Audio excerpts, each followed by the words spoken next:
যে শয়তান আদম আর হাওয়ার সামনে এসে বলছে, ইন্নী লাকুমা লামিনান নাসিহিন।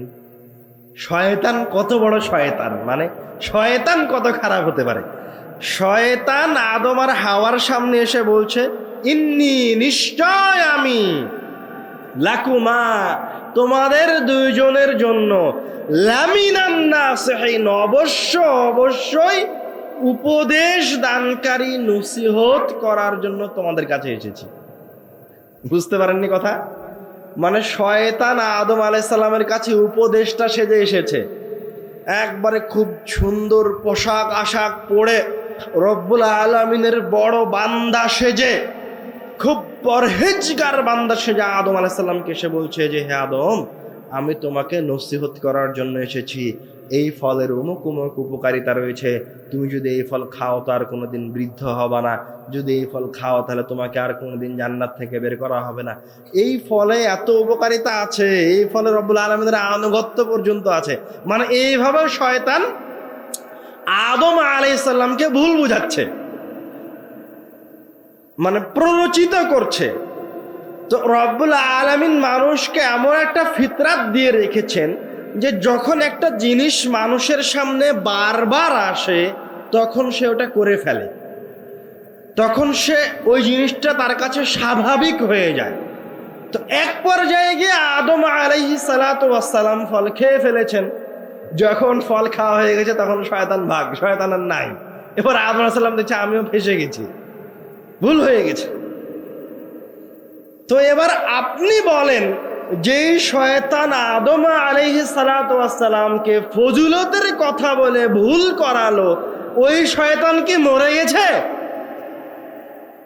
ওই শয়তান কি আর নাই? ইবলিস কি নাই? আরে আদম আলাইহিস সালাম মারা গেছে আজ থেকে কোটি কোটি বছর আগে, কিন্তু ওই শয়তান আজও আছে। মানে আপনার বয়স 60-70 বছর, আর আপনার মতো মানুষকে বিভ্রান্ত করে শয়তান কোটি কোটি বছর থেকে, মিলিয়ন মিলিয়ন বছর থেকে। মানে আপনাকে বিভ্রান্ত করা শয়তানের কাছে 1-2 এর ব্যাপার, চুটকির মতো বাজালো আর আপনি ঘুরে গেছেন, সেকেন্ডের বিষয়। তো এখন যারা আপনাদেরকে কোরআন হাদিসের কথা বলছে, বা বলছে যে আমি তোমাদেরকে কোরআনের কথা বলছি, বলছে যে আমি তোমাদেরকে আল্লাহ রসুলের ভালোবাসার কথা বলছি, সবাই কি বাস্তবে আল্লাহ রসুলের ভালোবাসার কথা বলছে? অবশ্যই এক শ্রেণীর মানুষ আছে, এক শ্রেণীর আলেম ওলামা আছে যারা বাস্তবে মানুষের মতো দেখতে, কিন্তু প্রকৃত অর্থে তারা শয়তান। যে রব্বুল আলামিনের নামে এই মাজলিস শুরু হচ্ছে এবং এই মাজলিস ইবাদতে রূপান্তরিত হবে আল্লাহর রাসূলের উপর দরুদ পাঠ করার মাধ্যমে। বলেন সাল্লাল্লাহু আলাইহি ওয়াসাল্লাম। এছাড়াও আল্লাহ রাসূল সাল্লাল্লাহু আলাইহি ওয়াসাল্লামের উপর দরুদ পাঠ করার তো অসংখ্য ফজিলত আছেই, যেটা আমরা রাত দিন বলে আসছি। যেমন কেউ যদি আল্লাহ রাসূলের উপর একবার দরুদ পাঠ করে, তো বিনিময়ে রব্বুল আলামিন ওই ব্যক্তির আমল নামায় 10টা নেকি লিখে দিবেন। সুবহানাল্লাহ। ওই ব্যক্তির আমল নামা থেকে 10টা গুনাহকে মুছে দিবেন। সুবহানাল্লাহ। ওই ব্যক্তির মর্যাদাকে 10 স্তর উপরে উঠিয়ে দিবেন। সুবহানাল্লাহ। এবং ওই ব্যক্তির উপর রব্বুল আলামিন 10 বার রহমত বর্ষণ করবেন। সুবহানাল্লাহ। বলেন সাল্লাল্লাহু আলাইহি ওয়াসাল্লাম। সবাই বলেন, ঝিমিয়ে গেছেন নাকি? বলেন সাল্লাল্লাহু আলাইহি ওয়াসাল্লাম। এটাই আল্লাহর রাসূলের পর, আল্লাহর রাসূলের দিকে প্রকৃত মহাব্বত, প্রকৃত ভালোবাসা। যে বাস ধরে উপরে উঠে যাচ্ছে আল্লাহ রাসূল করে, ইয়ানাবি করে, ওটা যেমন আল্লাহ রাসূলের ভালোবাসা নয়, আল্লাহ রাসূলের নাম শুনে চুপ করে থাকাও আল্লাহ রাসূলের ভালোবাসা নয়। ওটা যেমন অন্যায়, পাপ, ঠিক তেমনি আল্লাহ রাসূলের নাম শুনে মুখ বন্ধ করে থাকাটা অন্যায়, নেহায়াত অন্যায়। আপনি যতই নিজেকে আহলে হাদিস দাবি করেন, আপনি যখন আল্লাহ রাসূলের নাম শুনছেন, আপনি যদি প্রকৃত আহলে হাদিস হয়ে থাকেন, তো সাথে সাথে বলবেন সাল্লাল্লাহু আলাইহি ওয়াসাল্লাম। আল্লাহ রাসূলের উপর দরুদ পাঠ করাটা ইবাদত। এখনই বললাম আল্লাহ রাসূলের উপর দরুদ পাঠ করার কতগুলি উপকারিতা, কয়টা উপকারিতা বললাম? 4টা। প্রথমটা, এখন যদি ভুলে যান তো শুনে লাভ হলো কি? কেন বসে আছেন? মনোযোগী হন। আল্লাহ রাসূলের উপর কেউ একবার দরুদ পাঠ করলে তার আমলনামায় 10টা নেকি লেখা হবে, তার আমলনামা থেকে 10টা পাপকে মুছে দেওয়া হবে, তার মর্যাদাকে 10 স্তর উপরে উঠিয়ে দেওয়া হবে, রব্বুল আলামিনের পক্ষ থেকে ওই ব্যক্তির উপর 10 বার রহমত বর্ষণ করা হবে। সুবহানাল্লাহ। এছাড়াও আল্লাহ রাসূলের উপর দরুদ পাঠ করার আরো অসংখ্য ফজিলত রয়েছে। তার মাঝে আমরা একটা হাদিস বলে আরেকটা ইবাদতের দিকে এগিয়ে যাব। উবাই ইবনে কাব রাদিয়াল্লাহু তাআলা আনহুর রব্বুল আলামিনের কাছে কিছু চাওয়া ছিল, তার কিছু সমস্যা ছিল, তিনি রব্বুল আলামিনের কাছে চাইতেন। তো একদিন আল্লাহ রাসূলকে এসে তিনি বলছেন, হে আল্লাহর রাসূল, আমি আপনার উপর অনেক বেশি বেশি দরুদ পাঠ করি, ফাকাম আজআলু লাকা মিন সালাতি, আমি যতক্ষণ রব্বুল আলামিনের যেই সময়টা ইবাদত করি তার মাঝে থেকে কতক্ষণ সময় আপনার উপর দরুদ পাঠ করতে হবে? তখন আল্লাহ রাসূল সাল্লাল্লাহু আলাইহি ওয়াসাল্লাম উবাই ইবনে কাবকে বলছেন, মা শিতা, তোমার ইচ্ছা, যতক্ষণ ইচ্ছা ততক্ষণ তুমি দরুদ পাঠ করো, তাতে কোনো সমস্যা নাই। তখন উবাই ইবনে কাব নিজে থেকে আল্লাহ রাসূলকে বলছেন, ঠিক আছে আল্লাহ রাসূল, আর রুবু, আমি তাহলে যতক্ষণ রব্বুল আলামিনের ইবাদত করি তার 4 ভাগের 1 ভাগ সময় আপনার উপর দরুদ পাঠ করব। তখন আল্লাহ রাসূল উত্তর দিলেন, মা শিতা, তোমার ইচ্ছা, ফাইন জিদতা ফাহুয়া খায়রুন লাক, কিন্তু তুমি যদি এর চেয়েও বেশি আল্লাহ রাসূলের উপর দরুদ পাঠ করো তাহলে সেটা তোমার জন্য আরো কল্যাণকর। সুবহানাল্লাহ। তখন উবাই ইবনে কাব আল্লাহ রাসূলের উত্তর শুনে আবার আল্লাহ রাসূলকে বলছেন, ঠিক আছে আল্লাহ রাসূল, আননিস, আমি যতক্ষণ আল্লাহর ইবাদত করি তার অর্ধেক সময় আপনার উপর শুধু দরুদ পাঠ করব। তখন আল্লাহ রাসূল পুনরায় একই উত্তর দিলেন, মা শিতা, তোমার ইচ্ছা, ফাইন জিদতা ফাহুয়া খায়রুন লাক, তুমি যদি এর চেয়েও বেশি সময় আমার উপর দরুদ পাঠ করো তাহলে সেটা তোমার জন্য আরো কল্যাণকর। সুবহানাল্লাহ। এবার উবাই ইবনে কাব আল্লাহ রাসূলের কথা শুনে আবার বলছে, ঠিক আছে আল্লাহর রাসূল, আমি যতক্ষণ রব্বুল আলামিনের ইবাদত করি তার 4 ভাগের 3 ভাগ সময় আপনার উপর দরুদ পাঠ করব। তখন আল্লাহ রাসূল একই উত্তর দিলেন, তোমার ইচ্ছা, কিন্তু তুমি যদি আরো বেশি দরুদ পাঠ করো তাহলে সেটা তোমার জন্য আরো কল্যাণকর। সুবহানাল্লাহ। মানে উত্তর একই চলছে। চতুর্থবার উবাই ইবনে কাব রাদিয়াল্লাহু তাআলা আনহু আল্লাহ রাসূল সাল্লাল্লাহু আলাইহি ওয়াসাল্লামকে বলছেন, আজআলু লাকা সালাতি কুল্লাহা, হে আল্লাহ রাসূল, আমি যতক্ষণ রব্বুল আলামিনের ইবাদত করি সারাটা সময়, আমি যতক্ষণ আল্লাহর কাছে কোনো কিছু চাই, আমার মনের যে বাসনাটা চাই রব্বুল আলামিনের কাছে ব্যক্ত করি, এই সারাটা সময়, সারাটা ইবাদতের সময় খালি আপনার উপর দরুদই পাঠ করব। সুবহানাল্লাহ। এবার আল্লাহ রাসূল সাল্লাল্লাহু আলাইহি ওয়াসাল্লামের উত্তর পরিবর্তন হয়ে গেলেন। আল্লাহ রাসূল বলছেন, উতিতা হাম্মাক, তুমি যদি এভাবে আমার উপর দরুদ পাঠ করতে থাকো তাহলে তোমার অন্তরের যা চাওয়া আছে, তোমার যা ফরিয়াদ আছে সব রব্বুল আলামিন তোমাকে দিয়ে দিবে। সুবহানাল্লাহ। ওয়া গুফিরা লাকা যামবাক, এবং তোমার পাপকে মিটিয়ে দেওয়া হবে। সুবহানাল্লাহ। তো এই হাদিসে রহমতকে কোনো সংখ্যার মাঝে সীমাবদ্ধ করা হলো না। মানে কেউ শুধুমাত্র আল্লাহর রাসূলের উপর দরুদ পাঠ করে তার জীবনের সকল সমস্যার সমাধান রব্বুল আলামিনের কাছে থেকে করে নিতে পারে। সুবহানাল্লাহ। তার নাম হচ্ছে আল্লাহর রাসূলের উপর দরুদ পাঠ করা, এবং এটাই আল্লাহর রাসূলের প্রতি প্রকৃত ভালোবাসা ব্যক্ত করার মাধ্যম। আল্লাহ রাসূলের উপর দরুদ পাঠ করার জন্য সবচেয়ে শ্রেষ্ঠ দরুদ কোনটা? সবচেয়ে শ্রেষ্ঠ দরুদের নাম কি বলেন দেখি? একটু জোরে আসতে বলছেন কেন? দরুদে ইব্রাহিমি।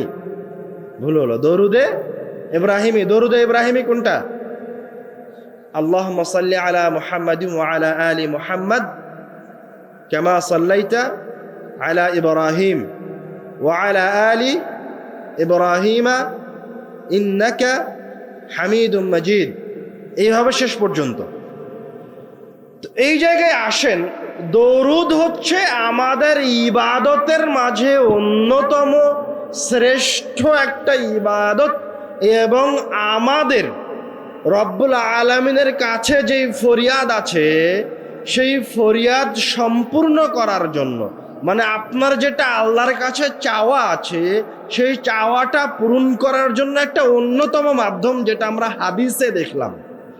তো এটা একটা ইবাদত। তো আপনি যখনই কোনো ইবাদত করবেন তখন শয়তান আপনাকে ওই ইবাদত থেকে ফিরিয়ে নিয়ে আসার চেষ্টা করবে। আমরা ওই যে শুরুতেই বললাম, মানুষ দুই ভাগে বিভক্ত, এক আল্লাহর ইবাদতে হাজিরা দিবে, আর এক শয়তানের ইত্তেবা করবে। যার নাফস ভালো সে এখানে উপস্থিত হয়েছে, যার নাফস খারাপ ও এখনো বাদাম ভাজা খাচ্ছে, যার নাফস খারাপ ও এখনো জিলাপির দোকানে দাঁড়িয়ে জিলাপি কিনছে, যার নাফস খারাপ, অন্তর ভালো নয়, যে শয়তানের তাবেদারি করে বা শয়তান যার উপর রাজত্ব করতে পারে, ও এখনো রাস্তা রাস্তা ঘুরে বেড়াচ্ছে, ও মনোযোগ দিয়ে কথা শুনতে পারবে না। আবার এক শ্রেণীর মানুষ আছে যার ওপর রব্বুল আলামিনের মহাব্বত, আল্লাহ রাসূলের মহাব্বত বিজয়ী, ও রাস্তায় ঘুরছে না, ও রব্বুল আলামিনের দরবারে হাজিরা দেওয়ার জন্য এখানে উপস্থিত হয়েছে। তো যেখানে রব্বুল আলামিনের দরবারে হাজিরা দেওয়ার জন্য উপস্থিত হয়েছে, তাকে কি শয়তান ছেড়ে দিয়েছে? আপনাকে কি শয়তান ছেড়ে দিয়েছে? ছেড়ে দেয়নি। আপনার পিছনেও শয়তান লেগে আছে। এই রকম অসংখ্য তাওহীদি জনতা আছে যার পিছনে শয়তান লেগে আছে। হুজুর আছে যার পিছনে শয়তান লেগে আছে। হুজুর আছে যে নিজে শয়তান। তো এখন শয়তান আপনাকে রাস্তায় আটকাতে পারেনি। আপনি আল্লাহর ইবাদত করবেন, আল্লাহ রাসূলের উপর দরুদ পাঠ করবেন। তো এখন শয়তান তো আপনাকে রাস্তায় আটকাতে পারলো না, তাহলে এবার শয়তানের দ্বিতীয় চেষ্টা হবে আপনার ইবাদতটাকে আল্লাহর রাসূলের ইবাদত থেকে সরিয়ে নিয়ে যাওয়া, আপনার ইবাদতের পদ্ধতিটাকে ভুল করে দেওয়া, আপনি যেন ইবাদতে ভুল করেন। কিভাবে সেটাও আপনারা কি আমার কথা বুঝতে পারছেন? প্রশ্ন বুঝতে পেরেছেন? মাশাআল্লাহ, আলহামদুলিল্লাহ। তো শয়তান এখন, আপনি ইবাদতে হাজির হয়েছেন, আপনাকে আটকাতে পারেনি, তো এখন আপনার ইবাদতে ভুল করাতে হবে। তো আমরা ইবাদতের মাঝে অন্যতম একটা ইবাদত বললাম আল্লাহ রাসূলের উপরে দরুদ পাঠ করা। এবার যাদের ইবাদতে শয়তান বিজয়ী হয়েছে, ওরা এবার দরুদ পাঠ করছে ঠিকই, আল্লাহ রাসূলের মহাব্বতের, আল্লাহ রাসূলের ভালোবাসায় হাজির হয়েছে, কিন্তু দরুদ আর ঠিক মতো পাঠ করতে পারে না। দরুদ পাঠ করার সময় কিভাবে পাঠ করছে? বলছে আল্লাহুম্মা সাল্লি আলা সাইয়্যিদিনা মাওলানা মুহাম্মদ, মানে আল্লাহুম্মা সাল্লি আলা মুহাম্মদ এই বাক্য আল্লাহর রাসূল শিখিয়ে দিলেন, সাহাবীরা বললেন। আর সাইয়্যিদিনা মাওলানা মুহাম্মদ, সাইয়্যিদিনা মাওলানা, এই দুটা শব্দ কারা ঢুকালো? হুজুরেরা ঢুকালো। কেন ঢুকালো? যাতে আপনার ইবাদতটা ভুল হয়ে যায়। শয়তান আপনাকে ইবাদত থেকে বিরত রাখতে পারেনি, তো এখন আপনাকে সে ইবাদতে ভুল করাবে। যখন তুই ইবাদতে ভুল কর, তোকে ঠিক করে ইবাদত করতে দিব না। কথা কি বুঝতে পারছেন? তো এখন তুই যখন আল্লাহ রাসূলকে ভালোবাসিস, তখন তুই আল্লাহ রাসূলের ভালোবাসা একটু বাড়াবাড়ি কর। মানে সাইয়্যিদিনা শব্দটা অনেক সুন্দর। সাইয়্যিদিনা মানে আমার সর্দার, মাওলানা মানে আমার মাওলানা, আমার ওয়াকিল, মানে আমার ওয়ালি। মাওলানা মানে কি? আমার ওয়ালি। তো দুটো শব্দের কোন শব্দ কি খারাপ? আল্লাহ রাসূল কি আমাদের সর্দার নয়? আমাদের সর্দার কে? আল্লাহ রাসূলই আমাদের সর্দার। কিন্তু এই দোয়ার মাঝখানে এই জায়গায় সাইয়্যিদিনা মাওলানা নাই। তো আপনি যখন এই দরুদের মাঝখানে সাইয়্যিদিনা মাওলানা নিয়ে আসলেন, তখন এবার আপনার দরুদ আর আল্লাহ রাসূলদের ভালোবাসার দরুদ থাকলো না। তখন আর আপনার দরুদ রব্বুল আলামিনের ইবাদতে থাকলো না। তখন এবার আপনার দরুদ হচ্ছে শয়তানের তাবেদারিতে। এখন আপনি বললেন, ভাই শব্দ দুটো তো মন্দ নয়, তাহলে সমস্যাটা কোথায়? কেন রব্বুল আলামিনের ইবাদত থেকে বের হয়ে গেল? আপনাকে আমি সহজ কয়েকটা উত্তর দিই। এই উত্তরটা আপনি নিজে দিবেন, আমি প্রশ্ন করলে উত্তর আপনার ভেতর থেকে বের হয়ে আসবে। আচ্ছা বলেন দেখি, যে এই শব্দ দুইটা আপনার এই দরুদের মাঝে অতিরিক্ত করলো, বাড়ালো, সেটা কে বললো একটু আগে? হুজুর সাহেব। হুজুর সাহেব বাড়িয়েছে, তাই না? তো এখন আপনি আমাকে বলেন, হুজুর সাহেব বেশি ভালো আরবি বুঝেন, বেশি আরবি সাহিত্য বুঝেন, না আল্লাহ রাসূল আর তার সাহাবীরা বেশি আরবি সাহিত্য বুঝেন? মাশাআল্লাহ, এই উত্তর তো আপনিও জানেন, আপনার হুজুরও জানেন, যে শিখিয়েছে। তো এই বাক্যে যদি সাইয়্যিদিনা মাওলানার প্রয়োজন থাকতো বাক্যের সৌন্দর্য বর্ধনের জন্য, তাহলে সবার আগে কে সাইয়্যিদিনা মাওলানা এই দুটো শব্দ সংযুক্ত করতো এই দরুদের মাঝে? আল্লাহ রাসূল আর তার সাহাবীরা। তো আরবি ভাষা সবচেয়ে কে ভালো বুঝে? আল্লাহ রাসূল, আপনার হুজুর নয়। এটা গেল প্রথম পয়েন্ট। 2 নাম্বার পয়েন্ট, আপনার কথা, আপনার হুজুরের কথা আল্লাহর কাছে বেশি প্রিয়, না আল্লাহর রাসূলের কথা আল্লাহর কাছে বেশি প্রিয়? আল্লাহর রাসূলের কথা। এখন আপনার হুজুরের কথা বেশি প্রিয়, না আল্লাহর রাসূলের কথা, যেটা আল্লাহ রাসূল তার জিহবা দিয়ে বলেছেন, তার উপর ওহী নাজিল হয়েছে, ওয়ামা ইয়ানতিকু আনিল হাওয়া ইন হুয়া ইল্লা ওয়াহয়ুন ইউহা, যেটা তিনি রব্বুল আলামিনের পক্ষ থেকে বলেছেন, সেটা রব্বুল আলামিনের কাছে বেশি গ্রহণযোগ্য। তো এখন আপনার হুজুরের কথা আল্লাহর কাছে বেশি গ্রহণযোগ্য, না আল্লাহ রাসূলের কথা? তো দ্বিতীয় পয়েন্টেও ধরা পড়ে গেল, আল্লাহর রাসূলের কথা রব্বুল আলামিনের কাছে বেশি গ্রহণযোগ্য। 3, আপনার হুজুর রব্বুল আলামিনের কাছে বেশি প্রিয়, না আল্লাহর রাসূল রব্বুল আলামিনের কাছে বেশি প্রিয়? আল্লাহর রাসূল রব্বুল আলামিনের কাছে বেশি প্রিয়। তো আপনি আল্লাহর রাসূলের বাক্যটা ছেড়ে দিয়ে, আল্লাহর রাসূলের সুন্নাতকে ছেড়ে দিয়ে আপনার হুজুরের কথা নিলেন কেন? আরে বিদআত থেকে বের হয়ে আসা, শয়তানের তাবিদারি থেকে বের হয়ে আসা কঠিন কোনো জিনিস নয়। হুজুর আপনাকে বোকা বানিয়ে রেখেছে, আল্লাহর রাসূলের কথাকে হুজুর বিকৃত করে রেখেছে, আপনাকে রাত দিন ধোঁকা দিচ্ছে। আল্লাহর রাসূল যেভাবে শিখিয়ে দিলেন, আপনি হুবাহু ওইভাবে দোয়াটা পাঠ করবেন, তাহলে আপনি আল্লাহর রাসূলের আনুগত্য করলেন এবং দোয়ার যে ফজিলত আছে ওটা আপনি সম্পূর্ণরূপে পেলেন। এখন উপস্থিত আমি আপনাদেরকে শয়তান চিনাচ্ছিলাম, যে আপনি যে ইবাদতটা করছেন, আপনি যে জায়গায় হাজির হয়েছেন, রব্বুল আলামিনের দরবারে হাজিরা লাগাচ্ছেন, এই জায়গাতেও শয়তান আপ্রাণ চেষ্টা চালাবে আপনার ইবাদতে ভুল করিয়ে দেওয়ার জন্য। এই জন্য আপনাকে সর্বাত্মক সতর্কতা অবলম্বন করতে হবে। আপনি শয়তানকে কখনো ছোট মনে করিয়েন না। শয়তান আমার আপনার চেয়ে বেশি শক্তিশালী। শয়তানের পরিচয় সংক্ষিপ্ত আকারে আপনাদেরকে সামান্য একটু বলি, যেন শয়তানকে চেনা সহজ হয়। সবসময় ইবাদতের বিষয়ে যেন আপনি সতর্ক থাকতে পারেন। একদম শুরুতে চলে যান, ইতিহাসের সূচনায়, মানুষের সূচনায়। আল্লাহ রাব্বুল আলামিন যখন আদম আর হাওয়া আলাইহিস সালাতু ওয়াস সালামকে সৃষ্টি করলেন এবং জান্নাতে রাখলেন এবং বললেন যে এই গাছের ফল খেও না,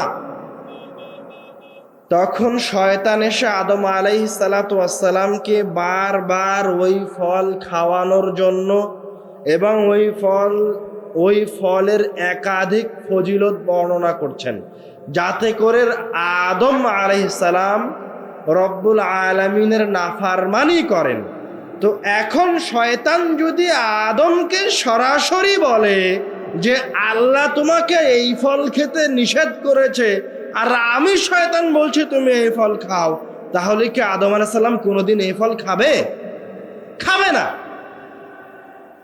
এটা তো শয়তান আমার আপনার চেয়ে ভালোভাবে জানে। আল্লাহ রাব্বুল আলামিন নিজে কোরআনুল কারীমে বলছেন যে শয়তান আদম আর হাওয়ার সামনে এসে বলছে, ইন্নী লাকুমা লামিনান নাসিহিন। শয়তান কত বড় শয়তান, মানে শয়তান কত খারাপ হতে পারে। শয়তান আদম আর হাওয়ার সামনে এসে বলছে, ইন্নী নিশ্চয় আমি, লাকুমা তোমাদের দুইজনের জন্য, লামিনান নাসিহিন অবশ্যই উপদেশ দানকারী, নসিহত করার জন্য তোমাদের কাছে এসেছি। বুঝতে পারেননি কথা? মানে শয়তান আদম আলাইহিস সালামের কাছে উপদেশটা সেজে এসেছে, একবারে খুব সুন্দর পোশাক আশাক পরে রব্বুল আলামিনের বড় বান্দা সেজে, খুব পরহেজগার বান্দা সেজে আদম আলাইহিস সালামকে এসে বলছে যে হে আদম, আমি তোমাকে নসিহত করার জন্য এসেছি। এই ফলের অমুক অমুক উপকারিতা রয়েছে, তুমি যদি এই ফল খাও তো আর কোনোদিন বৃদ্ধ হবে না, যদি এই ফল খাও তাহলে তোমাকে আর কোনোদিন জান্নাত থেকে বের করা হবে না। এই ফলে এত উপকারিতা আছে, এই ফলে রব্বুল আলামিনের আনুগত্য পর্যন্ত আছে। মানে এইভাবে শয়তান আদম আলাইহিস সালামকে ভুল বুঝাচ্ছে, মানে প্ররোচিত করছে। তো রব্বুল আলামিন মানুষকে এমন একটা ফিতরাত দিয়ে রেখেছেন যে যখন একটা জিনিস মানুষের সামনে বারবার আসে তখন সে ওটা করে ফেলে, তখন সে ওই জিনিসটা তার কাছে স্বাভাবিক হয়ে যায়। তো এক পর্যায়ে গিয়ে আদম আলাইহিস সালাতু ওয়াস সালাম ফল খেয়ে ফেলেছেন। যখন ফল খাওয়া হয়ে গেছে তখন শয়তান ভাগ, শয়তান আর নাই। এবার আদম আলাইহিস সালাম দেখছে আমিও ফেঁসে গেছি, ভুল হয়ে গেছে। তো এবার আপনি বলেন, যেই শয়তান আদম আলাইহিস সালাতু ওয়াস সালামকে ফজিলতের কথা বলে ভুল করালো, ওই শয়তান কি মরে গেছে? ওই শয়তান কি আর নাই? ইবলিস কি নাই? আরে আদম আলাইহিস সালাম মারা গেছে আজ থেকে কোটি কোটি বছর আগে, কিন্তু ওই শয়তান আজও আছে। মানে আপনার বয়স 60-70 বছর, আর আপনার মতো মানুষকে বিভ্রান্ত করে শয়তান কোটি কোটি বছর থেকে, মিলিয়ন মিলিয়ন বছর থেকে। মানে আপনাকে বিভ্রান্ত করা শয়তানের কাছে 1-2 এর ব্যাপার, চুটকির মতো বাজালো আর আপনি ঘুরে গেছেন, সেকেন্ডের বিষয়। তো এখন যারা আপনাদেরকে কোরআন হাদিসের কথা বলছে, বা বলছে যে আমি তোমাদেরকে কোরআনের কথা বলছি, বলছে যে আমি তোমাদেরকে আল্লাহ রাসূলের ভালোবাসার কথা বলছি, সবাই কি বাস্তবে আল্লাহ রাসূলের ভালোবাসার কথা বলছে? অবশ্যই এক শ্রেণীর মানুষ আছে, এক শ্রেণীর আলেম ওলামা আছে যারা বাস্তবে মানুষের মতো দেখতে, কিন্তু প্রকৃত অর্থে তারা শয়তান। যারা আপনার সামনে আল্লামার আকৃতি নিয়ে এসেছে, আল্লাহর ওলির আকৃতি নিয়ে এসেছে, কিন্তু বাস্তবে ওরা শয়তান। এই জন্য আপনাকে বলছিলাম যে জরুরি ভিত্তিতে শয়তানকে চিনতে হবে। এবং শয়তান যে কোনো একটা পাপ কাজকে বারবার আপনাদের সামনে পেশ করার মাধ্যমে সেটাকে সহজ করে দেয়। আমরা আদম আলাইহিস সালাতু ওয়াস সালামের একটা উদাহরণ দিলাম, আপনার উদাহরণ দেই। আজ থেকে 10-15 বছর আগে আপনার গ্রামের এই রাস্তা দিয়ে কোনো বেহায়া মহিলা হেঁটে যেত না। কারো বউ কারো মেয়ে কোনোদিন টুপিচ পড়ে ওই রাস্তায় দাঁড়ানোর সাহস করেনি আজ থেকে 15 বছর আগে। আর আজকে সকাল সন্ধ্যা আপনার মেয়ে আপনার বউ উলঙ্গ হয়ে রাস্তা দিয়ে হেঁটে বেড়াচ্ছে, আপনার বিবেকে বাঁধে না। আপনার কাছে ওটা নাফরমানি মনে হয় না, পাপই মনে হয় না। কেন? কেননা আপনার বাড়িতে সকাল সন্ধ্যা আপনি নিজে নামাজ পড়ে মসজিদে গিয়েই 24 ইঞ্চি টেলিভিশন চালু করে দিয়ে আপনি ল্যাংটা মহিলা বসে থেকে দেখছেন। তো একটু পরে যখন আপনার বউ ল্যাংটা হয়ে ঘুরে বেড়ায় তখন আপনার কাছে স্বাভাবিক মনে হয়। তাহাজ্জুদ পড়েছে, আল্লাহর কাছে দোয়া করেছে, ফজরের নামাজ পড়ে এসে বাড়িতে বসে আছে, একটু পরে ওর মেয়ে বাড়ি থেকে স্কুলে যাওয়ার জন্য বের হচ্ছে, চুল টুল ছেড়ে দিয়ে বেহায়া হয়ে তার চোখের সামনে দিয়ে বের হয়ে গেল, তার বিবেকে সামান্য পরিমাণ নাড়া দিল না, বিবেকে বাঁধলো না। কেন বাঁধলো না? ওরকম উলঙ্গ মহিলা নিজে রাত দিন দেখে সেই জন্য।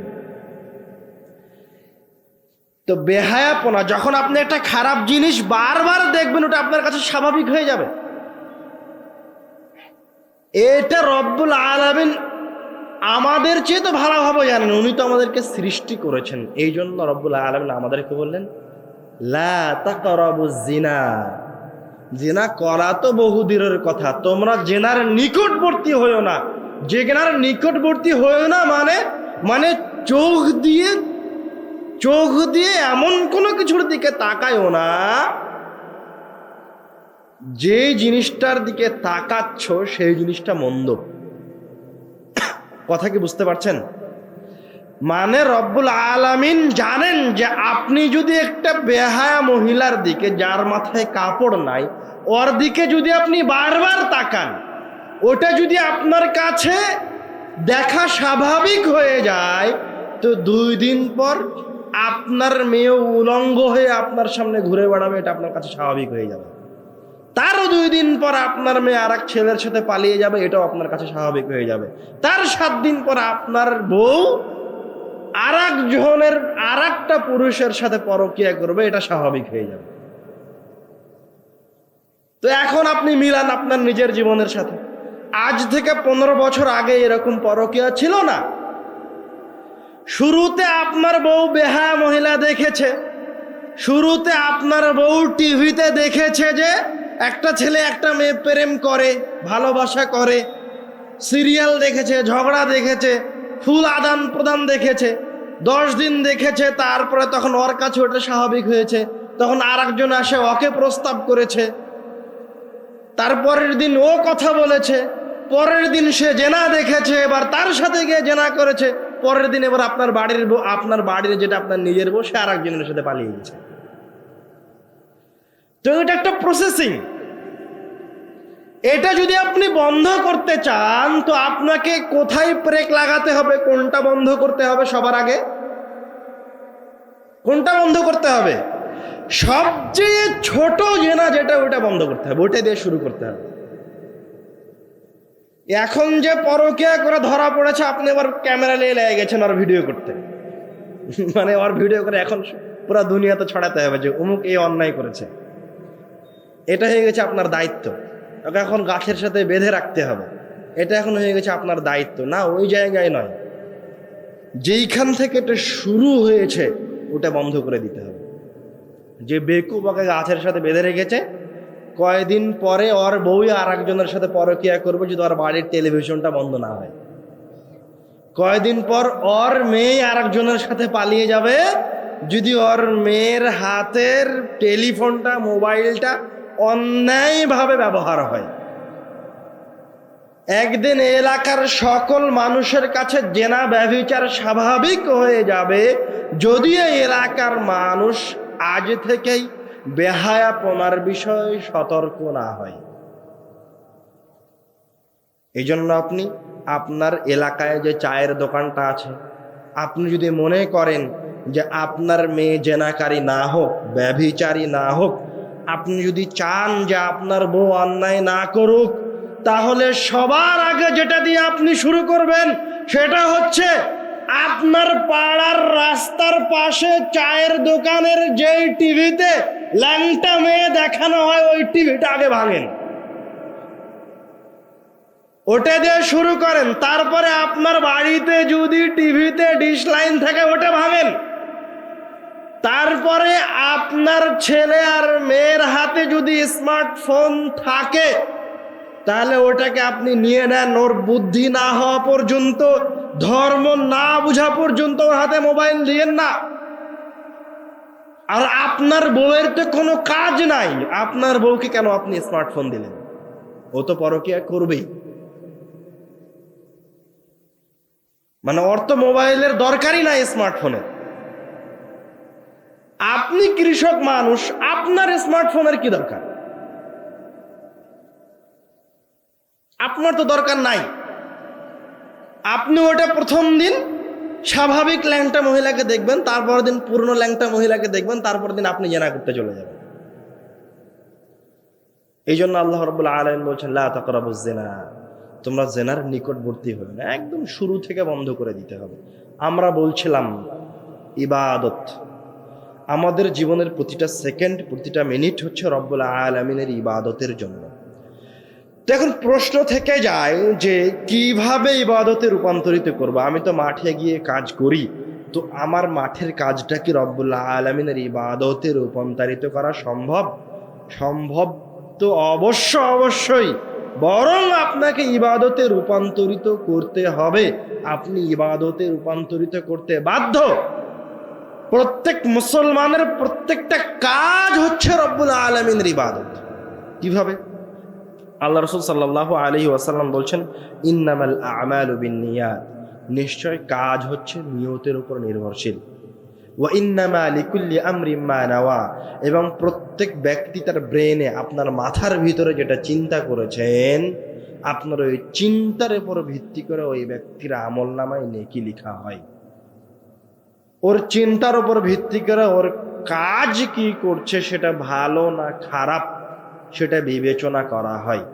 তো আপনি যখন মাঠে কাজ করতে বের হচ্ছেন, তখন রব্বুল আলামিন এর সামনে, তার দরবারে আপনার নিয়তটাকে পরিষ্কার করে নেন। নিয়ত পরিষ্কার করে নেন মানে, আপনি যখন মাঠে জমিতে কাজ করতে যাচ্ছেন, তখন রব্বুল আলামিনকে বলেন, হে আল্লাহ, আপনি রুজি অন্বেষণের নির্দেশ দিয়েছেন, তোমার নির্দেশে আমি রুজি অন্বেষণের জন্য বের হলাম।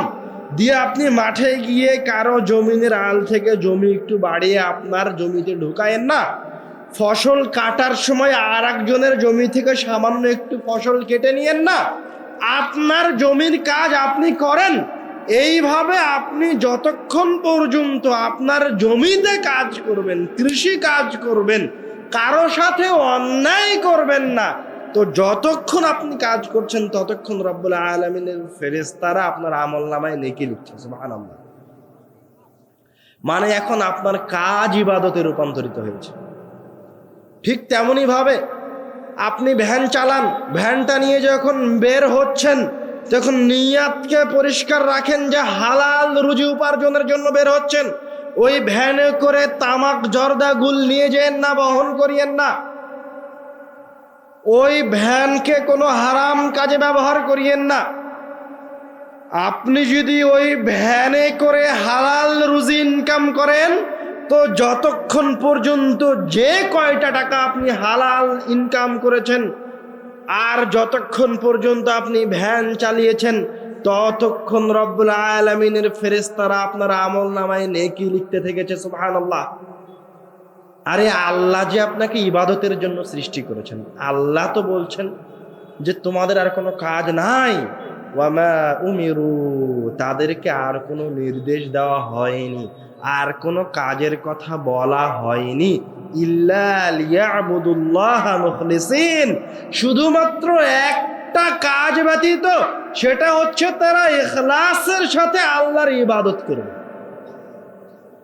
আর এক আয়াতে আল্লাহ রাব্বুল আলামিন বলছেন, ওয়ামা খালাকতুল জিন্না ওয়াল ইনসা ইল্লা লিয়াবুদুন, আমি মানুষ এবং জিনকে সৃষ্টি করেছি কিসের জন্য?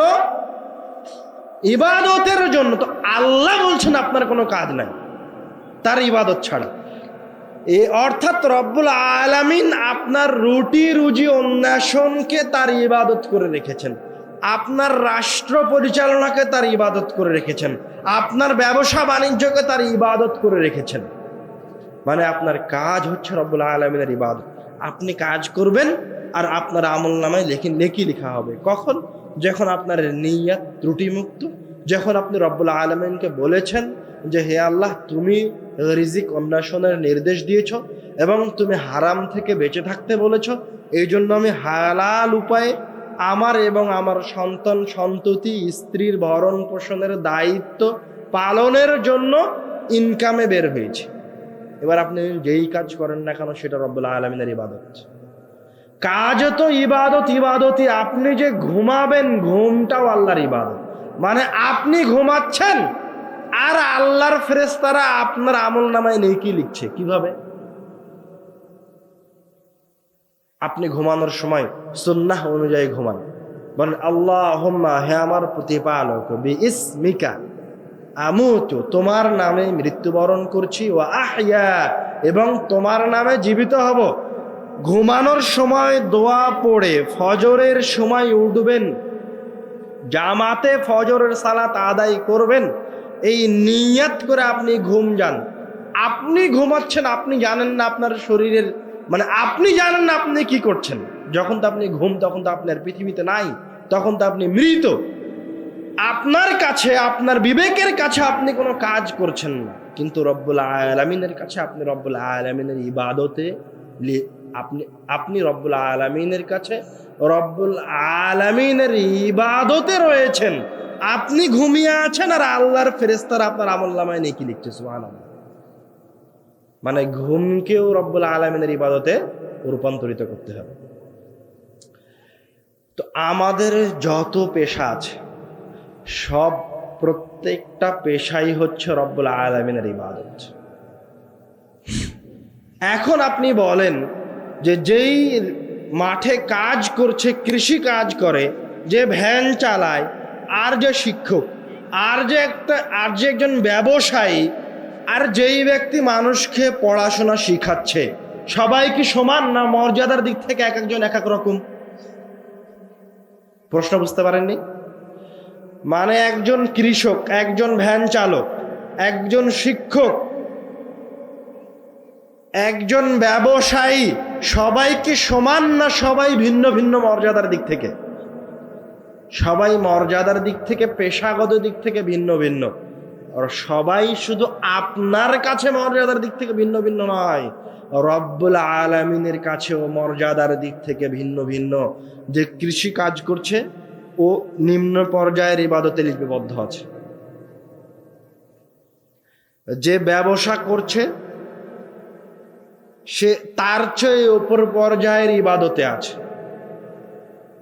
যে রব্বুল আলামিনের কিতাবকে শিখাচ্ছে সে তার চেয়ে উপর পর্যায়ের ইবাদতে মগ্ন আছে, যে কোনো একটা প্রতিষ্ঠান অথবা রাষ্ট্র পরিচালনা করছে সে আর এক পর্যায়ের ইবাদতে লিপিবদ্ধ আছে, মগ্ন আছে। কথা কি বুঝতে পারছেন?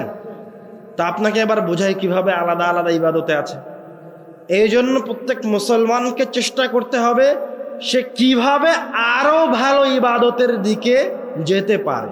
যেমন আমরা বললাম একজন ভ্যান চালকের কথা, বললাম একজন কৃষকের কথা, যে সে নিয়াতকে পরিশুদ্ধ করার মাধ্যমে রব্বুল আলামিনের ইবাদতে রূপান্তরিত করতে পারে তার কাজটাকে। এবার আসেন, যেই ব্যক্তি মানুষকে শিখিয়ে দিচ্ছে, কোরআন পড়া শিখাচ্ছে, সে তার চেয়ে উপর পর্যায়ের ইবাদত করছে। কিভাবে?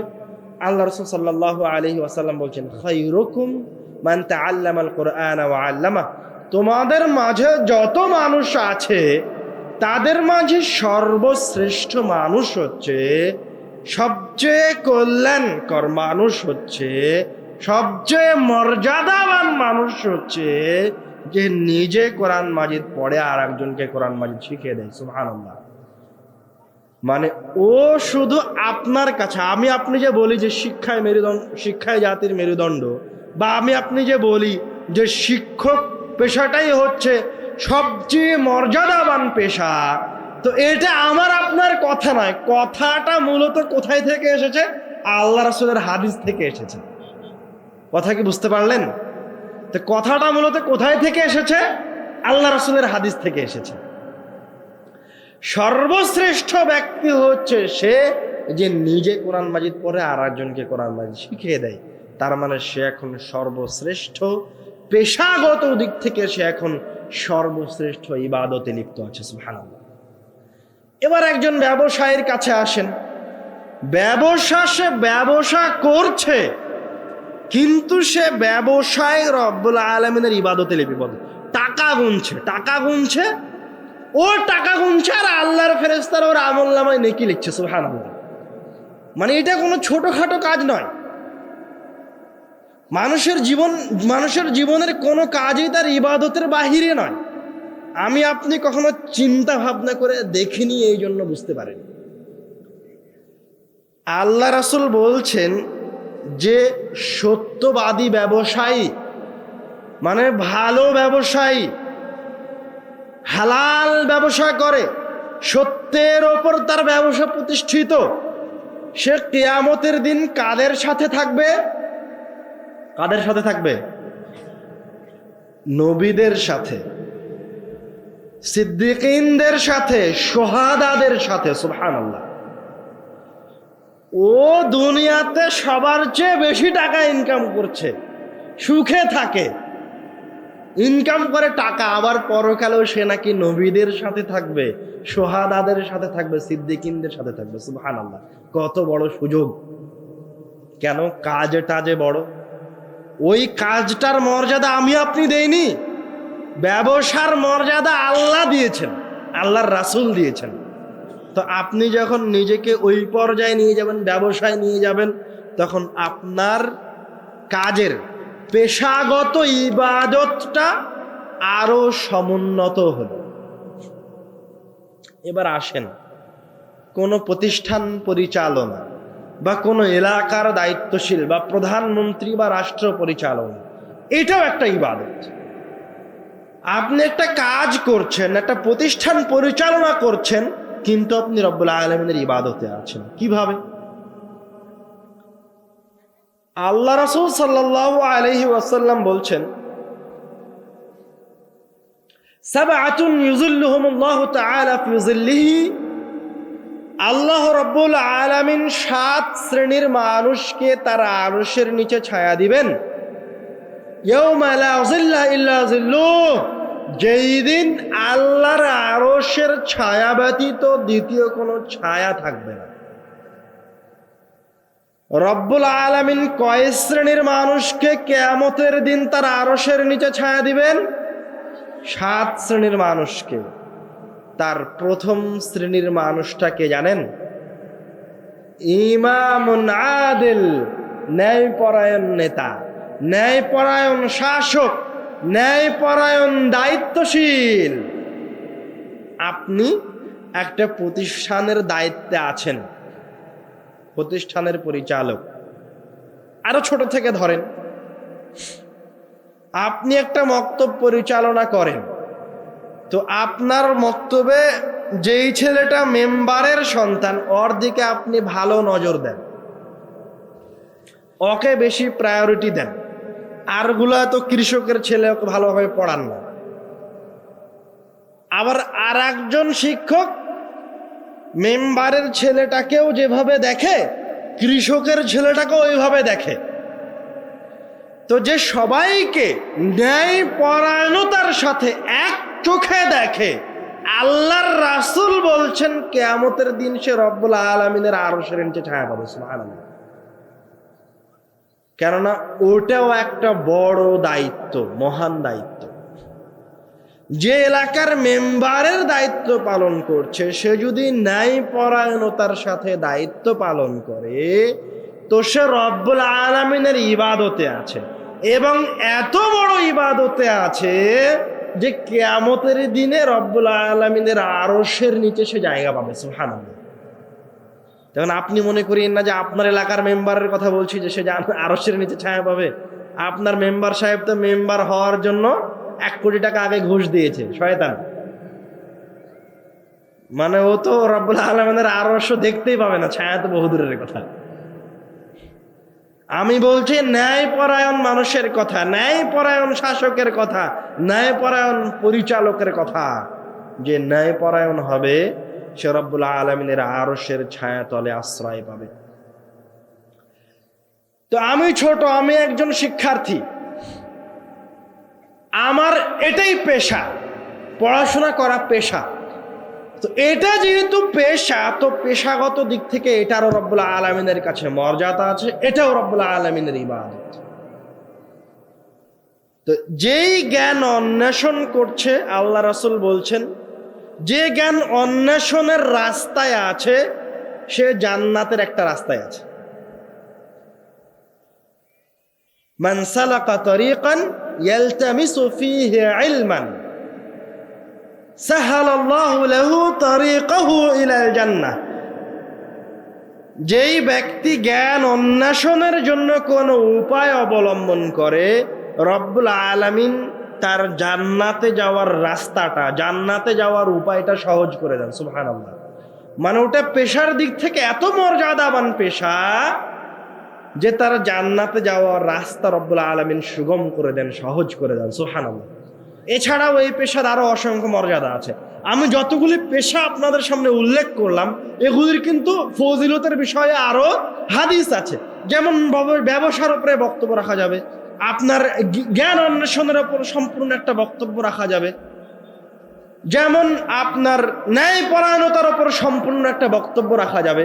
তো প্রত্যেকটা কাজ, প্রত্যেকটা পেশা হচ্ছে রব্বুল আলামিনের ইবাদত, এবং যেহেতু পেশার দিক থেকে একটা আরেকটার থেকে ভিন্ন, মর্যাদাগত দিক থেকে ঠিক রব্বুল আলামিনের কাছেও প্রত্যেকটা পেশা আপনার কাছে যেমন, আপনার দৃষ্টিতে যেমন মর্যাদাগত দিক থেকে ভিন্ন, রব্বুল আলামিনের কাছেও মর্যাদাগত দিক থেকে ভিন্ন। আমরা বলছিলাম আমাদের কর্মকে ইবাদতে রূপান্তরিত করতে হবে। আমাদের প্রত্যেকটা কর্ম রব্বুল আলামিনের ইবাদত। আর একটা হচ্ছে সময়কে ইবাদতে রূপান্তরিত করা। আপনাকে রব্বুল আলামিন যে একটা সেকেন্ড সময় দিয়েছেন, সেই সময়টা আপনাকে দেওয়া হয়েছে রব্বুল আলামিনের ইবাদতের জন্য, অন্য কোনো কাজে না। আপনি বাড়ি থেকে বের হচ্ছেন, আপনার বের হওয়াটা ইবাদত। যতক্ষণ আপনি বাইরে আছেন এই সময়টা হচ্ছে ইবাদত। আপনি সকাল করেছেন, আপনার সকাল করাটা ইবাদত। আপনি সন্ধ্যা করেছেন, আপনার সন্ধ্যা করাটা ইবাদত। আপনার জীবনের প্রত্যেকটা সময় হচ্ছে ইবাদত। যেমন মনে করেন আমরা কাজের মাঝে যখন আমরা বাসা থেকে বের হচ্ছি, তখন যদি আমরা বলি বিসমিল্লাহি তাওয়াক্কালতু আলাল্লাহ লা হাওলা ওয়ালা কুওয়াতা ইল্লা বিল্লাহ, একসাথে দুটা উপকার হলো। এক, আপনার বাড়ি থেকে বের হওয়াটা কি হয়েছে? ইবাদতে রূপান্তরিত হয়েছে।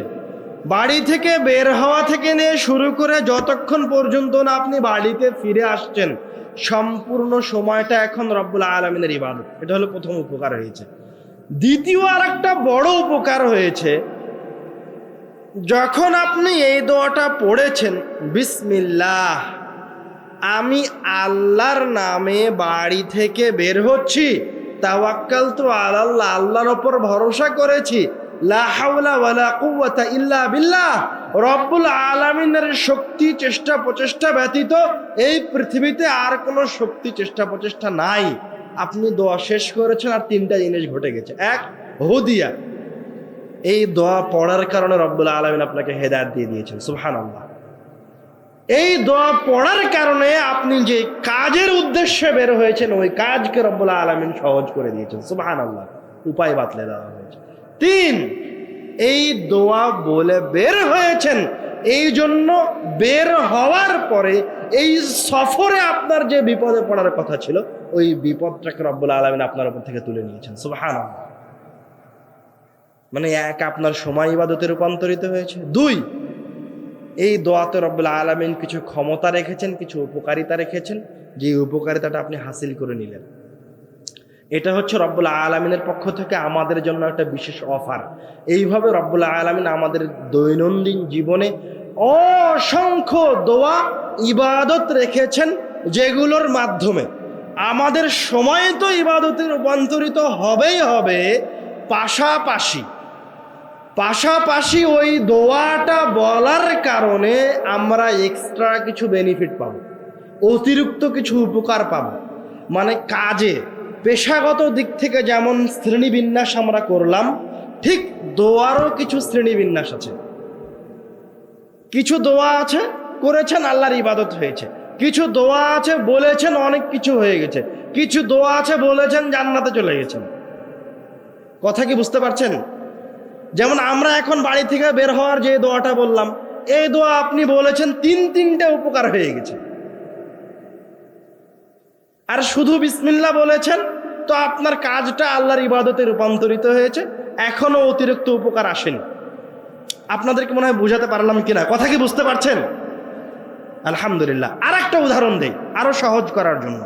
যেমন আমরা জানি আমাদের পরিচিত একটা দোয়া হচ্ছে সাইয়্যিদুল ইস্তিগফার। জানেন সাইয়্যিদুল ইস্তিগফার? আর এই কথার অর্থ হচ্ছে ইস্তিগফারের, ক্ষমা প্রার্থনার রাজা। তো এই ক্ষমা প্রার্থনার রাজা এই দোয়াটাকে যখন আপনি পাঠ করবেন, তো এর এইরকম ক্ষমতাও আছে। আল্লাহ রাসূল এই দোয়াকে সকাল সন্ধ্যায় পাঠ করতে বলেছেন। পাঠ করলে কি হবে? সকালে পাঠ করেছেন, সন্ধ্যা পর্যন্ত এই দোয়াটা আপনার জীবনের এই সন্ধ্যা পর্যন্ত সময়টাকে ইবাদতে রূপান্তরিত করে দিয়েছে। 1 2, এই দোয়াটা পাঠ করার কারণে আল্লাহ রাসূল বলছেন, কেউ যদি সাইয়্যিদুল ইস্তিগফার সকালে পাঠ করে আর সন্ধ্যা হওয়ার আগে মারা যায়, তাহলে সে জান্নাতি। সুবহানাল্লাহ। আর কেউ যদি সন্ধ্যায় পাঠ করে আর সকাল হওয়ার আগে মারা যায়, তাহলে সে জান্নাতি। সুবহানাল্লাহ। মানে এই দোয়ার মাঝে এই ক্ষমতা রব্বুল আলামিন দিয়ে রেখেছেন। সমস্যা হচ্ছে আমি আপনি বুঝি না যে এই দোয়ার মাঝে এই ক্ষমতা কিভাবে আসলো। এই সমস্যায় পড়ার কারণ আছে। কারণ হচ্ছে আমি আপনি এই দোয়ার অর্থ বুঝি না। আমি আপনি যদি দোয়ার অর্থ বুঝতাম, দোয়াকে হৃদয় দিয়ে অনুভব করতে পারতাম, তাহলে এই দোয়া পাঠ করা যেমন সহজ হতো, এই দোয়ায় মনোযোগী হওয়া যেমন সহজ হতো, তেমন আপনি হৃদয় দিয়েও অনুভব করতে পারতেন যে এটা বাস্তবেই রব্বুল আলামিনের কাছে ক্ষমা চাওয়ার জন্য সবচেয়ে শ্রেষ্ঠ দোয়া, বাস্তবেই সাইয়্যিদুল ইস্তিগফার। এই জন্য দোয়া যেটা আপনি বলছেন, কোরআন মাজিদের যে আয়াতটা তেলাওয়াত করছেন, সেটার অর্থ অনুধাবন করাও জরুরি। আপনি বলছেন আল্লাহুম্মা আনতা রব্বি, আল্লাহুম্মা, হে আমার প্রতিপালক, আনতা রব্বি, আপনি আমার রব, আমার প্রতিপালনকারী, লা ইলাহা ইল্লা আনতা, আপনি ব্যতীত ইবাদতের যোগ্য কোনো ইলাহ নাই, খালাকতানি, আপনি আমাকে সৃষ্টি করেছেন, ওয়া আনা আবদুকা ওয়া আনা আলা আহদিকা ওয়া ওয়া'দিক মাসতাতা'তু, আমি আপনার বান্দা এবং আমি আপনার সাথে কৃত ওয়াদার উপরে আমার সাধ্য অনুযায়ী, আমার সাধ্যে যতটুকু কুলায়, যতটুকু পারছি, ততটুকু পরিমাণ আপনার সাথে কৃত ওয়াদার উপরে আমি টিকে থাকার চেষ্টা করছি। ওয়া আউযু বিকা মিন শাররি মা সানা'তু, এবং আমি আমার অনিষ্ট থেকে আপনার কাছে আশ্রয় প্রার্থনা করছি। মানে আমি যে খারাপ কাজটা করেছি, যে খারাপ কাজটা হয়ে গেছে, এটা থেকে আমি আপনার কাছে পরিত্রাণ চাইছি, এই পাপের ক্ষমা চাচ্ছি। আবু লাকা বিনি'মাতিকা আলাইয়া, হে আল্লাহ, আপনার যে সমস্ত নিয়ামত আমার উপরে আছে, আমি সেগুলির স্বীকৃতি প্রদান করছি। ওয়া আবু লাকা বিযামবি, এবং আমি যত পাপ করেছি সব পাপের স্বীকৃতি প্রদান করছি। মানে আপনি আল্লাহর কাছে এগুলো সব স্বীকার করছেন, স্বীকারোক্তি দিচ্ছেন। ফাগফিরলি, আপনি আমাকে ক্ষমা করে দিন। ফাইন্নাহু লা ইয়াগফিরুয যুনুবা ইল্লা আনতা, নিশ্চয় আপনি ছাড়া কেউ পাপকে ক্ষমা করতে পারে না।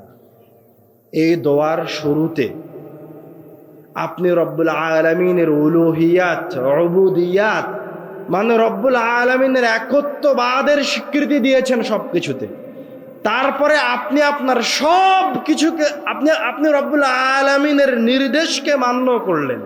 আপনার সকল কিছুকে রব্বুল আলামিনের উপর ন্যস্ত করলেন, রব্বুল আলামিনের সকল নিয়ামতকে আপনি স্বীকৃতি জানালেন এবং আপনার সকল পাপকে রব্বুল আলামিনের কাছে স্বীকার করলেন।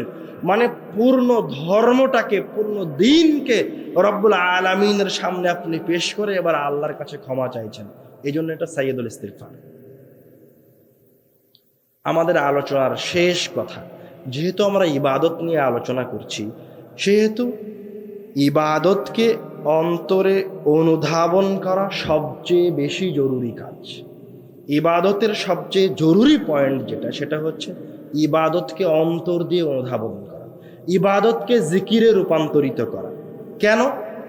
সহজ করে বলি, রব্বুল আলামিন কোরআনুল কারীমে যত জায়গায় ইবাদতের কথা বলেছেন, সব জায়গায় ইবাদতের সাথে যেই শব্দটাকে নিয়ে এসেছেন সেটা হচ্ছে জিকির। মানে ইবাদতটাকে, দোয়াকে, পড়াকে, পাঠ করাকে জিকিরে রূপান্তরিত করতে হবে। আর যখন কোনো কিছু সংরক্ষণ করার কথা বলেছেন তখন বলেছেন হিফজ, তখন হিফজ শব্দকে নিয়ে এসেছেন, যার অর্থ হচ্ছে সংরক্ষণ করা। আরো সহজ করে বুঝেন, যারা কোরআন মাজিদের হাফেজ তাদেরকে আমরা কি বলি? হ্যাঁ, যারা কোরআন মাজিদ মুখস্থ করেছে তাদেরকে কি বলা হয়? হাফেজ। হাফেজ হচ্ছে আরবি শব্দ, যার অর্থ হচ্ছে, হাফেজ বলতে আমরা বুঝাই যে কোরআন মাজিদকে মুখস্থ করেছে। মানে হাফেজ মানে এই নয় যে সে কোরআন মাজিদকে জিকিরে রূপান্তরিত করেছে। তো জিকিরও আরবি শব্দ, হাফেজ যে শব্দটা আমরা জানি ওইটাও আরবি শব্দ। জিকির শব্দের অর্থ হচ্ছে কোনো কিছু স্মরণ করা। জিকির থেকে জিক্রিয়াত, অর্থাৎ কোনো কিছু অন্তর দিয়ে অনুভব করা। হাফেজ শব্দটাও আরবি শব্দ, জিকির শব্দটাও আরবি শব্দ। তো আপনি যেই দোয়াটা মুখস্থ করলেন সেটা আপনি হিফজ করেছেন, মুখস্থ করেছেন, এটাকে আপনি এখন জিকিরে রূপান্তরিত করেন। মানে প্রত্যেক হাফেজ যদি জাকির হতো তাহলে ওই 1 নাম্বার হাফেজের চুলটা ফাসেকের চুল হতো না। কথা মনে হয় বুঝতে পারেন? মানে আমাদের দেশের ও 1 নাম্বার হাফেজ, কিন্তু আর মাথার চুলটার দিকে তাকান, চুলটা হচ্ছে ফাসেকের মতো করে, শয়তানের মতো করে কাটা। মানে কেউ কোরআন মাজিদ মুখস্থ করে নিয়েছে আর মানে এই নয় যে সে জাকির হয়ে গেছে, রব্বুল আলামিনের ইবাদত গুজার হয়ে গেছে। হিফজ করেই যদি ইবাদত গুজার হয়ে যেত তো বাংলাদেশে এত হাফেজ আছে, এত হাফেজ আছে যে পুরো বাংলাদেশের মানুষ ইবাদত গুজার হয়ে যেত, কিন্তু হয়নি তো। ও খালি মুখস্থ করেছে, মুখস্থকে ইবাদতে রূপান্তরিত করতে পারেনি। এই জন্য জিকির এবং হিফজের মাঝে পার্থক্য করা জরুরি। এই জায়গায় আমি আপনাকে নিয়ে আসার জন্য এতগুলি কথা বললাম। আপনি এখন হিফজ এবং জিকিরের মাঝে পার্থক্য করবেন কিভাবে? জিকির শব্দটা জিক্রিয়াত থেকে এসেছে। জিক্রিয়াত শব্দটা যখন আপনি বুঝতে পারবেন তখন আপনি এই দুইটার মাঝে পার্থক্য করতে পারবেন। জিক্রিয়াত শব্দটা কি? মনে করেন আজ থেকে 25 বছর আগে আপনার মা মারা গেছে, আপনার মায়ের সাথে আপনার খুব স্মরণীয় অথবা খুব কষ্টদায়ক অথবা খুব আনন্দদায়ক একটা ঘটনা আছে। ওটা আপনি যখনই আপনার সন্তানের সামনে বলেন অথবা কোনো বন্ধুর সামনে বলেন, যখনই ওই ঘটনা বলেন তখন আপনার 2 চোখ দিয়ে পানি আসে। আজ থেকে 25 বছর আগে আপনার মা মারা গেল, 25 বছর পর আপনি ওই ঘটনা বলছেন আর আপনার 2 চোখ দিয়ে পানি পড়ছে।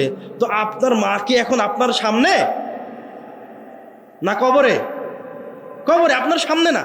কিন্তু আপনি এমনভাবে আপনার মায়ের সাথে ঘটে যাওয়া ওই ঘটনাটা বলছেন যে ওই ঘটনাটা আপনার হৃদয় থেকে বের হয়ে আসছে, এই জন্য আপনার 2 চোখ দিয়ে পানি পড়ছে।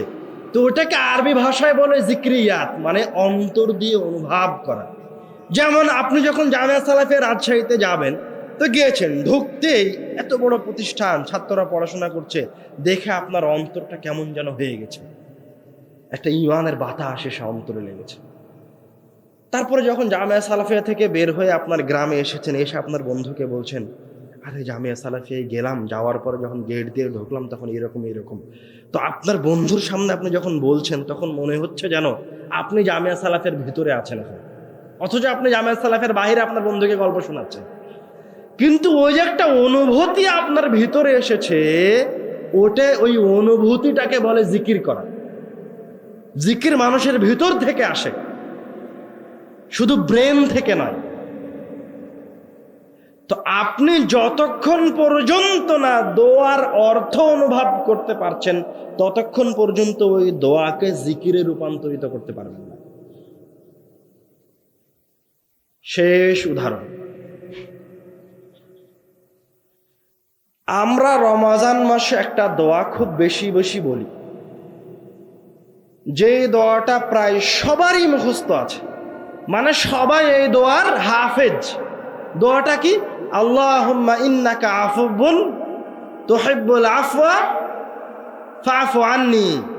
দোয়াটা মুখস্থ আছে না অনেকের? অনেকের মুখস্থ আছে। এটা হলো আমার মুখস্থ আছে, আমি এখন এই দোয়ার হাফেজ। তো এই দোয়াকে যদি আমি জিকিরে রূপান্তরিত করতে চাই, তো এই দোয়ার অর্থ জানতে হবে। আর এই দোয়াটা বলার সময় 25 বছর আগে মারা যাওয়া আপনার মায়ের ঘটনা বলার সময় যেমন অন্তর দিয়ে অনুভব করতে পারছিলেন, 2 চোখ দিয়ে পানি বের হচ্ছিল, ওই রকম অনুভূতি অন্তরে আসতে হবে। এমনি বলে দিলাম আল্লাহুম্মা ইন্নাকা আফুবুন তুহিব্বুল আফওয়া ফাফু আন্নি, আল্লাহুম্মা ইন্নাকা আফুবুন তুহিব্বুল আফওয়া ফাফু আন্নি, এইভাবে বলতে আছেন কিন্তু কি বলছেন এর মানে কি আপনিও জানেন না। বুঝতে পারলেন কি কথা? এটা একরকম বলা, এটা একরকম জিকির। আর আরেক রকম জিকির হচ্ছে আল্লাহুম্মা, হে আমার প্রতিপালক,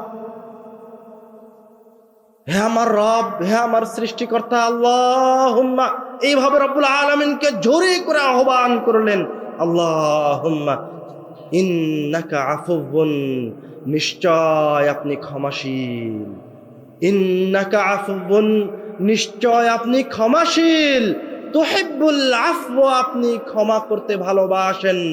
রব্বুল আলামিন, আপনি এত বড় ক্ষমাশীল, আপনি এত ক্ষমা করতে পছন্দ করেন যে একজন ব্যক্তি 99 জন মানুষকে হত্যা করে দিল, তারপর আপনার কাছে এসে ক্ষমা চাইলো, আপনি তাকে ক্ষমা করে দিলেন। সুবহানাল্লাহ।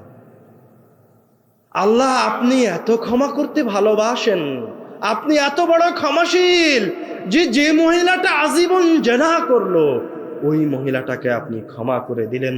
আল্লাহুম্মা, হে আমার প্রতিপালক, ইন্নাকা আফুবুন, আপনি ক্ষমাশীল, তুহিব্বুল আফওয়া, আপনি ক্ষমা করতে ভালোবাসেন, ফাফু আন্নি, হে আমার রব, হে আমার প্রতিপালক, আমিও বড় বড় পাপ করেছি।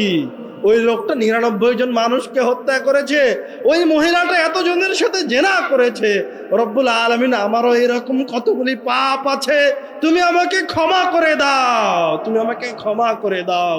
আল্লাহুম্মা ইন্নাকা আফুবুন, হে আল্লাহ, তুমি ক্ষমাশীল, তুহিব্বুল আফওয়া, তুমি ক্ষমা করতে ভালোবাসো, ফাফু আন্নি, তুমি আমাকে ক্ষমা করে দাও, আমার পাপগুলি ক্ষমা করে দাও।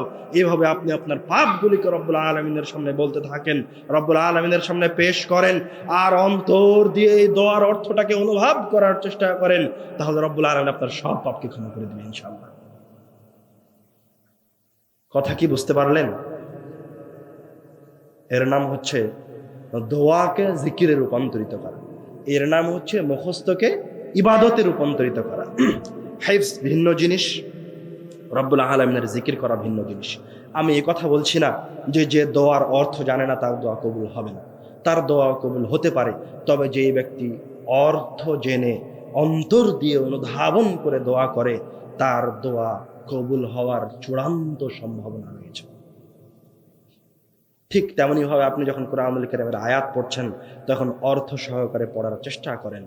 রব্বুল আলামিনকে যেন আপনি দেখতে পাচ্ছেন, যেন আপনি স্বয়ং নিজে, আপনার শরীরটা যেন এখন রব্বুল আলামিনের সামনে আছে, ওইভাবে অনুভব করে রব্বুল আলামিনের ইবাদতের চেষ্টা করেন। আমরা বলছিলাম আমাদের জীবনের প্রতিটা কাজ হচ্ছে রব্বুল আলামিনের ইবাদতের জন্য, এবং আমাদের জীবনের প্রতিটা সেকেন্ড হচ্ছে রব্বুল আলামিনের ইবাদতের জন্য। রব্বুল আলামিন আমাদের জীবনের প্রতিটা সেকেন্ড এবং আমাদের শরীরের প্রতি ফোঁটা রক্তকে তার ইবাদতে রূপান্তরিত করার তৌফিক দান করুন, আল্লাহুম্মা আমিন। আমরা আজকের আলোচনায় যা শুনেছি, রব্বুল আলামিন তা স্মরণ রেখে তার ওপর আমাদের ভবিষ্যৎ জীবনে আমল করার তৌফিক দান করুন, আল্লাহুম্মা আমিন।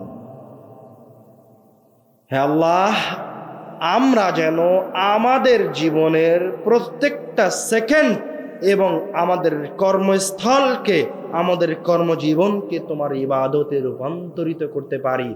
তুমি আমাদেরকে সেই তৌফিক দান করো, আল্লাহুম্মা আমিন।